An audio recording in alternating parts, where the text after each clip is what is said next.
We've had a few questions from our listeners about this current volatility in the markets this year. For example, what's the approach when things go bad in the stock market? What's my approach? Yeah. I'm probably a pretty bad person to ask about this, to be honest. Volatility, schmolatility.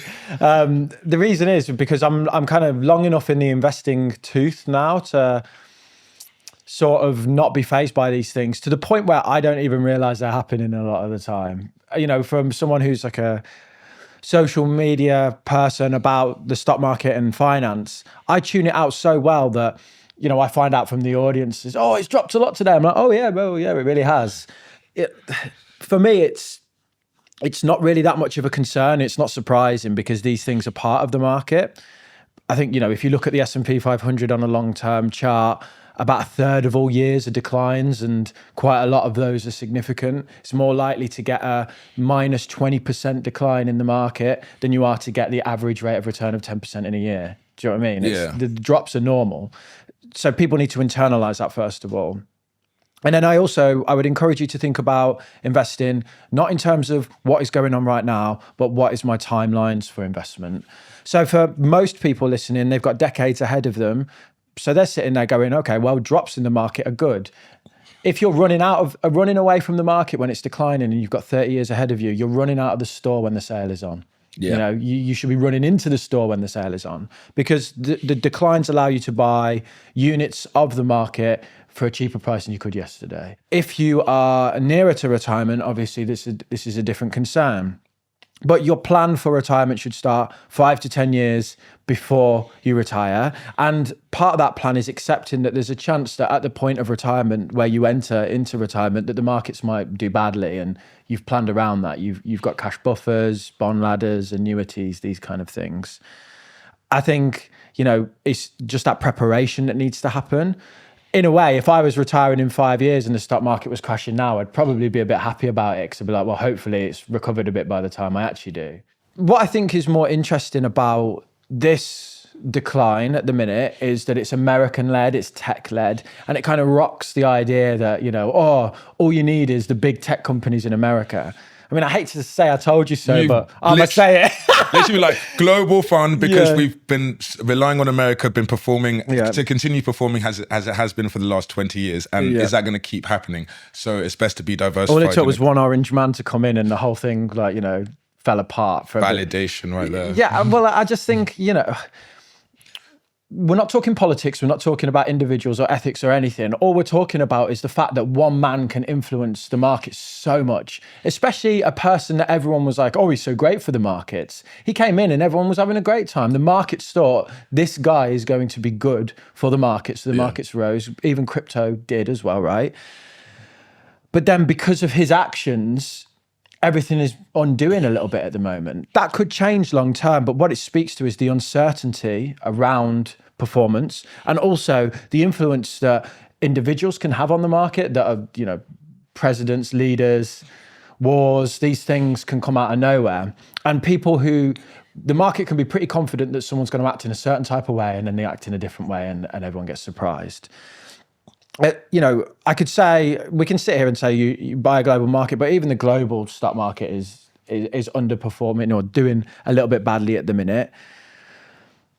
I think it is interesting though, because I think for the first time in a lot of people's investing memories, we see in a time where the question around America is slightly bigger, and the pain that things like sanctions are going to cause to their economy. So, yeah.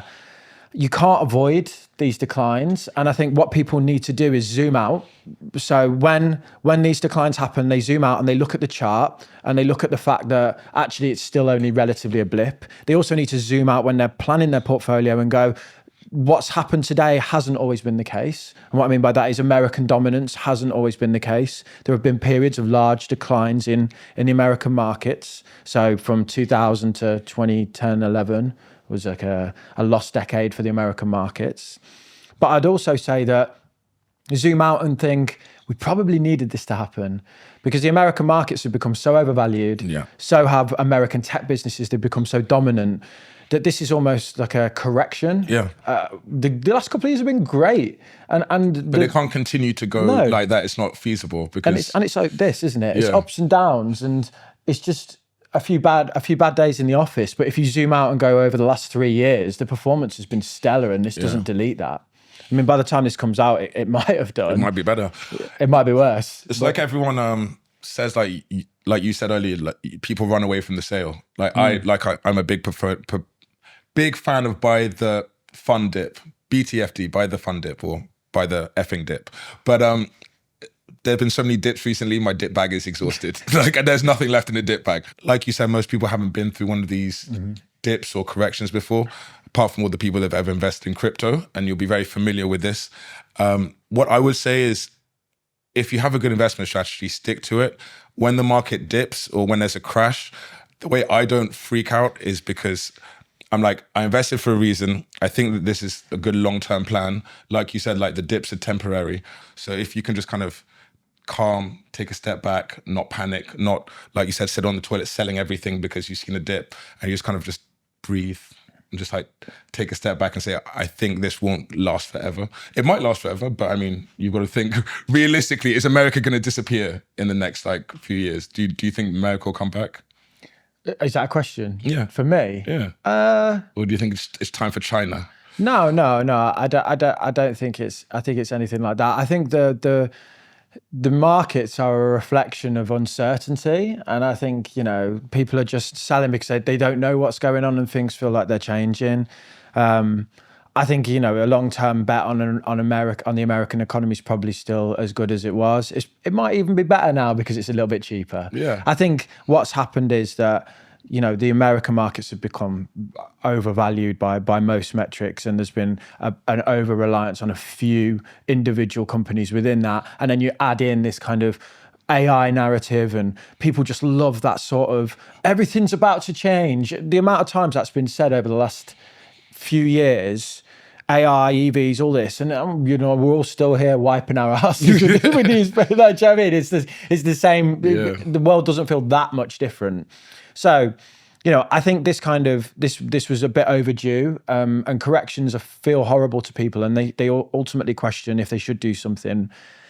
I think what they probably need to realize is the media is really incentivized to make it feel really bad. If you just step back and zoom out and have a look at it, it really doesn't look that bad. My silence on the topic is reflective of what I think people should do, which is absolutely nothing. This is why I've not made any content about it, because I just don't want to feed into the panic. There's so much news coming out, like it's all doomsday. I think I will make a video and just be like, just chill out, relax, tranquilo. Yeah, what's that? It means chill out in Spanish. Oh, does it? How many languages do you speak? Yeah, a couple. A bit Latin. Tranquilo. Tranquilo. Oh, tranquil. Yeah. Good vocab. A bit of Latin as well. Got a bit of Latin in me. But you know what? Sorry, you asked me about languages. I'm like a bit Latin, a bit French, a bit Spanish. But some people. Any Nigerian? I do Yoruba. It's a Nigerian language. I'm a what? You're Oyinbo. That means you're a white man. But I speak Oyinbo. Oyinbo, yeah. It's a term of endearment. Is it?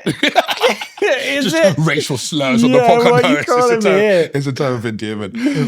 What were we talking about? A lot of people are thinking that Trump is just kind of doing all these tariffs, crashing the market, things are going terrible. But after like 6 months, a year of like uncertainty, it could be a great time for America, because like he wanted to weaken the dollar. He's weakening the dollar. Lots of things have to go in the right direction, but it could be setting up for like the next few years of like great returns. I don't want to be pro or against Trump. I don't think that this is the place to have that kind of conversation. Go listen to a politics channel. But what I think we can say is we're uncertain about the future, and there's a world where what Trump's doing might work out, but in the short term, the uncertainty is what's causing choppiness, and people, in the short term, tariffs and things are going to make things more expensive for people on the ground and are bad for businesses because they can't, it's more expensive for them to do the things that they would do. More expensive for the consumer, more expensive for the business. Yeah, so and the markets are reflecting this. Long term, who knows? But again, think about timelines when you think about investing. Don't think about the day to day. And just because something was worth this yesterday and now it's worth that, don't think that prompts you to act. It doesn't mean you should do anything. That was a clip from our episode where we answered your investing questions. If you want to watch the full thing, you can do that right here.